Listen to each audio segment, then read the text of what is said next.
اللہ کی تقسیم پر اوروں کو ملے ہیں مال و زر، ہم کو ملی تعلیم پر۔ الحمدللہ رب العالمین والصلاة والسلام علی سید المرسلین وعلی آلہ واصحابہ اجمعین ومن تبعہم بإحسان الی یوم الدین، اما بعد۔ قال اللہ تبارک و تعالی فی القرآن المجید والفرقان الحمید، فاعوذ باللہ من الشیطان الرجیم، بسم اللہ الرحمن الرحیم، وما خلقت الجن والانس الا لیعبدون، صدق اللہ العظیم۔ میرے زندگی کا مقصد تیرے دین کی سرفرازی، میں اسی لیے مسلمان، میں اسی لیے نمازی۔ محترم و مکرم عزیز سامعین اکرام، السلام علیکم ورحمۃ اللہ وبرکاتہ۔ زندگی آمد برائے بندگی، زندگی آمد برائے بندگی، زندگی بے بندگی شرمندگی۔ اللہ کا کروڑ ہاں ایسا ہے کہ اللہ نے ہمیں دو عالم کے مالک و مختار، گلشن ہستی کے ولی، فصل بہار، راحت آدم و بنی آدم، محمد مصطفیٰ صلی اللہ علیہ وآلہ وسلم کی امت میں پیدا فرمایا۔ یہاں پر روزانہ ایک دین کی بات بتائی جاتی ہے، حسنین اسلامک آرگنائزیشن کے ذریعے روز مختلف الگ الگ عنوان پر گفتگو کی جاتی ہے تاکہ ہم اپنا مقصد حیات پا سکیں۔ ایک شخص ہے جسے آپ نے بھیجا ہے ایک کام کے لیے، یعنی مارکیٹ کو آپ نے ایک شخص کو بھیجا یہ کہہ کر کہ مارکیٹ کو جاؤ اور وہاں سے گولڈ خرید کر لے کر آؤ، سونا خرید کر لے کر آؤ وہاں سے۔ تو وہ شخص گیا مارکیٹ کو اور وہ شخص گولڈ خریدنے کے بجائے اس نے دوسرے چیزوں کو خرید لیا۔ مثال کے طور پر کپڑے خرید لیے، اس نے اپنے لیے شاپنگ کر لی، جوتے خرید لیے، اس نے اپنے لیے اچھے اچھے کھانے خرید لیے۔ تو اب وہ پلٹ کر آئے گا مالک کے پاس تو اسے کیا انعام ملے گا یا سزا ملے گی؟ کیا اسے جو جاب کو، جو مقصد کے لیے اسے رکھا گیا تھا، جو مقصد کے لیے اسے بھیجا گیا تھا، جب وہ پلٹ کر آئے گا وہ مقصد پورا نہ کرے گا؟ جس کام کے لیے آپ نے اسے رکھا تھا، جس کام کے لیے اسے آپ نے بھیجا تھا، اگر وہ نہیں کرے گا تو کیا وہ انعام کے لائق ہوگا؟ ہر ایک کہے گا نہیں ہو سکتا۔ اس نے حالانکہ حکم کا اس نے خلاف ورزی کی اور اس نے وقت خراب کیا۔ ہر ایک عقل مند سمجھے گا، جو جانے والا تھا اسے صاف کہہ دیا گیا تھا گولڈ خرید کر لے کے آنا، وہ جا کر جوتے چپلے خرید کے لائے گا تو اسے انعام دیا جائے گا، سزا دی جائے گا۔ تو آپ کہیں گے وہ شخص بے وقوف ہے جو جا کر چپلے خرید کر لا لے، جوتے خرید کر لا لے، گولڈ لانا چھوڑ کر۔ حالانکہ معلوم ہے لے کر آنا سونا ہے، یہ بھی یاد رکھے، معلوم ہے لے کر آنا ہے سونا، مگر اپنی عقل کے گھوڑے دوڑا کر، جسے سمجھدار سمجھ کر سمجھدار کے پیچھے بیوقوفی کا کام کرنا، وہ سزا کے لائق ہے یا انعام کے لائق؟ ہر ایک کہے گا سزا کے لائق ہے۔ یہی حال ہمارا ہو چکا ہے، یہی حال میں آپ اور ہم جی رہے ہیں۔ اللہ نے دنیا میں بھیجا، واضح کہہ کر بھیجا، وما خلقت الجن والانس الا لیعبدون۔ ہم نے جن و انسان کو جو پیدا کیا اس کا مقصد بندگی ہے، رب کی عبادت ہے۔ اور حضور نے واضح ارشاد فرما دیا دنیا مومن کے لیے کھیتی ہے، اچھے اعمال کرو گے تو قیامت میں اچھا نتیجہ پاؤ گے، وہ نتیجہ صورت ہے جنت کی شکل۔ معلوم بھی ہے نیک کام کرو گے تو ثواب ملے گا، معلوم ہے نیک کام کرے تو جنت ملے گی، جو ذہن و گمان میں نہیں آ سکتا۔ بے وقوفی کا یہ عالم، نادانی کا یہ عالم، نفس کو خوش کرتے ہوئے اپنے شیطان کے نقش قدم پر چلتے ہوئے اس رب کو ناراض کر دے، اس رب کو ناراض کر دیتے جو نوکر مالک کی نافرمانی کر کر انعام کا امیدوار تھا، یہ گمان کر رہا تھا کہ میں نے جو کام کیا اچھا کیا، حالانکہ معلوم تھا گولڈ لے کر آنا۔ ہم بھی یہی کرتے، دنیا کما لیتے اور آخرت کو اللہ پر چھوڑ دیتے، اور اللہ فرما رہا ہے دنیا میرے پر چھوڑ دو، آخرت نام اعمال پر رکھو۔ رزق کی تلاش میں ہم نے رزاق کو بھول گئے۔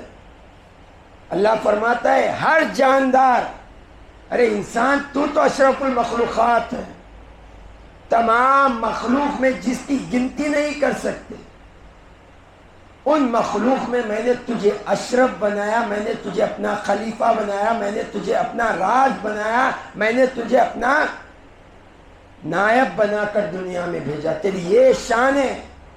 اور ایک پتھر کے اندر کیڑا رہتا ہے، وہ رب پر بھروسہ کرتا ہے رزق کے لیے، اور تو صبح شام لگا دیا رزق کے لیے، اپنے رب کے اوپر سے بھروسہ ہٹا۔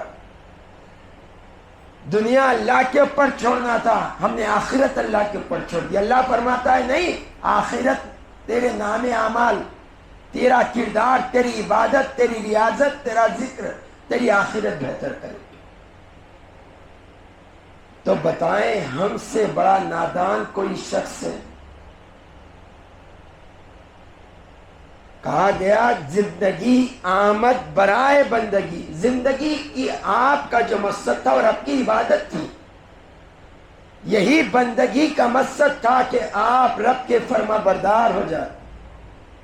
آپ رب کے نافرمان ہو کر سمجھ رہے کہ میں عزت دار ہوں، میرے کن دولت ہے، شہرت ہے، جھوٹی عزت ہے، سب ہے میرے پاس، میں نماز بھی نہیں پڑھتا ہوں، میں روزہ بھی نہیں رکھتا ہوں، میں زکوٰۃ بھی ادا نہیں کرتا، میں قربانی بھی نہیں دیتا، میں مال رکھ کر حج کو بھی نہیں جاتا، تب بھی میرے پاس دولت،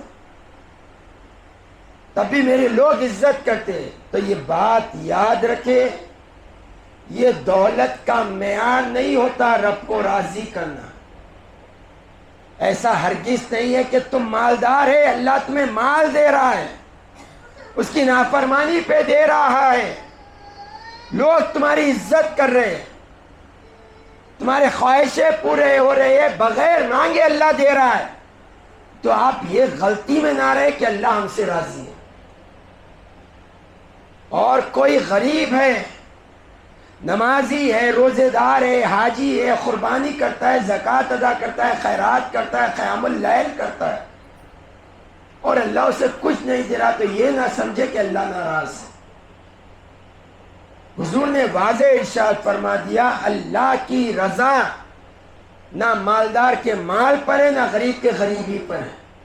حضور نے ارشاد فرمایا اللہ کے نزدیک وہی محبوب ہے جو تقوی میں سب سے بڑھتا ہے۔ تو معیار تقوی ہے، مال نہیں ہے۔ معیار تقوی پرہیزگاری ہے، غریبی نہیں ہے۔ تو کوئی امیر یہ نہ سمجھے کہ میں کہتے سب کچھ ہے، میں اللہ کی نافرمانی کر رہا ہوں تب بھی اللہ مجھے دے رہا ہے، یعنی اللہ مجھ سے راضی۔ اللہ نے نمرود کو بھی بہت کچھ دیا تھا، فرعون کو بھی بہت کچھ دیا تھا اللہ نے، ابو جہل کو بھی بہت کچھ دیا تھا اللہ نے، کیا ان کے دینے سے اللہ راضی تھا؟ ارے یہ تو اسلام کے دشمن تھے، اللہ کے چھوڑ کر اپنے آپ کو خدا ہونے کا دعویٰ کر دیا۔ یہ بات یاد رکھے، مال ہو تو اتنا ہی بہتر ہے جو ضرورت کے بعد تھوڑا بچا کر رکھ لے، تو یہ آپ کا غلام ہوگا. اگر زیادہ آ جائیں اور اس کی محبت دل میں آ جائیں تو آپ مال کے چوکیدار بن کر رہ جاتے ہیں. یہ بات یاد رکھیں، مال ہمارا غلام ہونا چاہیے، مال ہمارا چوکیدار ہونا چاہیے، مال ہمارے لیے فائدے مند ہونا چاہیے، مال ہماری حفاظت کرنی چاہیے. مگر جب یہ مال بڑھتا ہے نا صاحب، دل میں محبت پیدا ہو جاتی. اب وہ مال کے ہمارا چوکیدار ہونے کی بجائے ہم مال کے چوکیدار ہو جاتے. نہ صبح دیکھتے، نہ شام دیکھتے، نہ دن دیکھتے، نہ رات دیکھتے، نہ صحت دیکھتے، نہ بیماری دیکھتے، بس مال کمانا. بھائی یہ مال آپ کو سکون پہنچانے کے لیے تھا اور آپ نے سکون چھوڑ کر سکون کمانے چلے گئے. تو اس سے بڑا بیوقوف شخص کون ہے؟ تو ہم ایک بات یاد رکھیں، ہمیں اللہ نے پیدا کیا اپنی عبادت کی اور فرما دیا تم میری عبادت کرو، میں تمہیں جنت عطا کروں. اور ایسی جنت جس کے ذہن و گمان میں کبھی تذکرہ نہیں آیا، کسی خیال تک نہیں آیا، اللہ نے ایسی جنت تیار رکھی. کیوں؟ تم میری عبادت کرو، اس کا انعام دوں گا. بچہ پاس ہو جاتا ہے تو ہم تحفہ کیسے دیتے ہیں؟ اسے خوش کرنے کے لیے 10th پاس ہو جاتے ہیں تو پھول بھی پہنایا جاتا ہے، ہمارے پاس مٹھائی پیش کی جاتی ہے. تو اللہ فرما رہا ہے دنیا امتحان گاہ ہے، آخرت رزلٹ کا دن ہے. دنیا امتحان گاہ ہے، آخرت رزلٹ کا دن ہے. اور اچھا رزلٹ آ جائے نا صاحب، میں تمہیں وہ نعمت عطا کروں گا تمہارے ذہن و گمان نے نہیں آیا، کسی آنکھ نے نہیں دیکھا، کسی کان نے نہیں سنا. ایسی نعمت جنت عطا کروں گا. مالک ہے کیا جنت؟ مالک ہے کیا جنت؟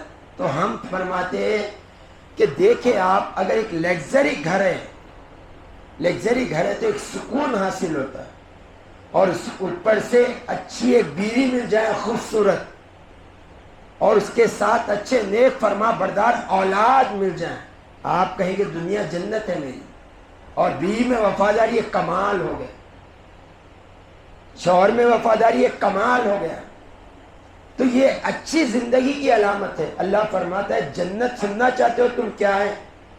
اے مالک بتا تو دے کیا ہے تیری جنت. تو اللہ فرماتا ہے میں نے جنت میں اپنے جنتیوں کے لیے ایسی نعمتیں تیار کر رکھی ہے کہ سنو، جب میرا بندہ جنت کے محل میں داخل ہوگا تو محل کی خوبصورتی کا یہ عالم ہے، ایک اینٹ سونے کی ہے اور ایک اینٹ چاندی کی، اور جو اس میں سیمنٹ کا جو کام کیا گیا ہے وہ کام مشک کا.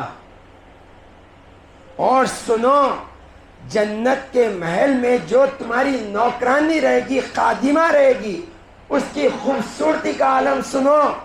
جب جنت میں تم جائیں گے، محل میں داخل ہوں گے تو خادمہ کو دیکھو گے تو کئی سال اسے دیکھتے ٹھہر جاؤ. میں نے اتنی خوبصورت خادم کو پیدا کیا ہے، کئی سال تم دیکھتے ٹھہر جاؤ.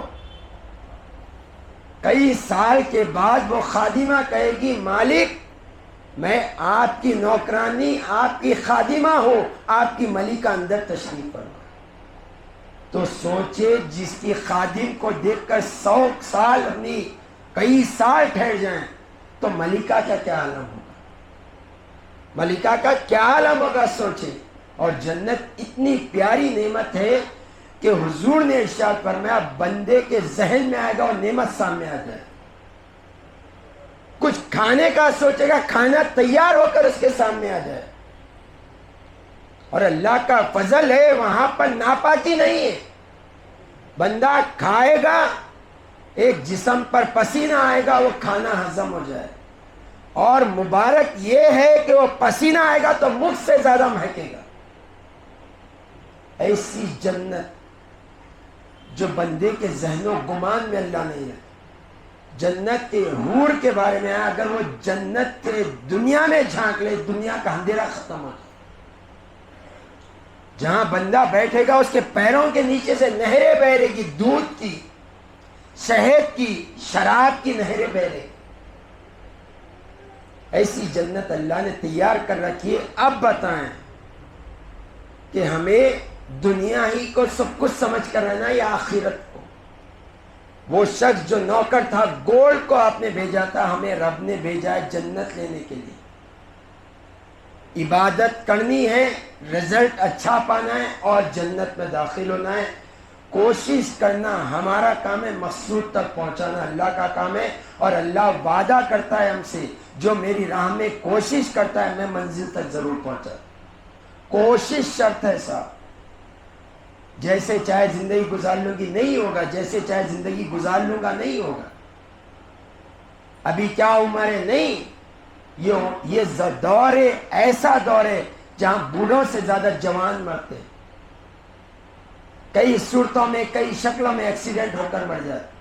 ایسی بیماری لاحق ہوتی ہے، چھوٹے ننھے بچے گودوں کے مر جاتے. ہماری عمر 20-25 سال آ گئی، ابھی ہم اپنی اولاد کو کہتے ہوئے نظر آتے ہیں بڑے لوگ. ابھی تمہاری عمر کیا ہے؟ مولانا بننے کی عمر ہے، ٹوپی پہننے کی عمر ہے. بڑھاپے میں دیکھیں کون پہنچ رہا ہے بڑھاپے تک؟ کون پہنچ رہا ہے؟ کس کو بھروسہ ہے زندگی؟ سامان 100 برس کا، پل کا بھروسہ نہیں. تو اپنی دنیا کو جب بھیجا گیا ہے تمہیں ایگزام کے لیے، تو ایگزام میں جیسا الرٹ رہتے آپ 2.5 گھنٹے، اگر وہ 2.5 گھنٹے میں کوئی مذاق کرتا ہوا نظر آتا ہے، کوئی ٹائم پاس کرتا ہوا نظر آتا ہے ایگزام ہال میں، تو سمجھدار شخص کہتا ہے بے وقوف ہے یہ شخص، یہ اپنا فیوچر خراب کر رہا ہے. آج فائنل ایگزام ہے اور وہ مذاق کر رہا ہے، اپنا ٹائم ویسٹ کر رہا ہے. ہم بھی ایگزام ہال میں، وقت گزر جائے گا نا، سب کچھ پلٹ کر آئے گا، وقت پلٹ کر نہیں آئے گا. وقت کی قدر کرے. لمحہ لمحہ آپ موت کے قریب جا رہے ہیں، تو آپ لمحہ لمحہ وَلَلْآخِرَةُ خَيْرٌ لَكَ مِنَ الْأُولَىٰ کی طرف جائیں. آنے والی گھڑی پچھلے گھڑی سے بہتر ہو. جو ہماری بندگی تھی، جو ہماری عبادت تھی، جو ہماری ریاضت تھی، جو ذکر تھا، جو فکر تھا، جو قیام اللیل تھا، جو شوق تھا، جو ہماری فکر تھی، اس میں اضافہ ہونا چاہیے. تب جا کر آپ کامیاب ہو جائیں گے. اللہ سے بس یہی دعا کرے کہ اللہ ہمیں اپنے مقصد حیات کو سمجھنے کی توفیق عطا فرمائے. وآخر دعوانا الحمد للہ رب العالمین.